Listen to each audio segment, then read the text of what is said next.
இந்த வீடியோவில் என்ன பார்க்க போகிறோன்னா, முக்கியமான அரசியல் செய்தியை தான் பார்க்க போகிறோம். தாவேகாவில் இணைகிற ரோஜா அவரே சொன்ன விளக்கம் இதோ. திருப்பதி கோவிலுக்கு சாமியை தரிசனம் செய்வதற்காக ஆந்திராவின் முன்னாள் மந்திரியும் நடிகையுமான ரோஜா ரவலியுடன் வந்தார்.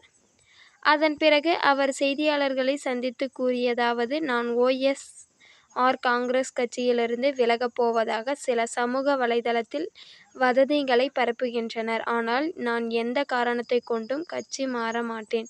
சில கட்சியில் இருந்து விலகுவதால் ஜெகனுக்கோ காங்கிரஸ் கட்சிக்கோ எந்த ஒரு இழப்பும் இல்லை. ஆந்திராவில் பெண்களுக்கு பாதுகாப்பு இல்லை. கல்லூரி கழிவறையில் ரகசிய கேமராக்கள், பெண்கள் மீதான தாக்குதல், காங்கிரஸ் போன்ற சம்பவங்கள் தொடர்ந்து நடந்து வருகிறது.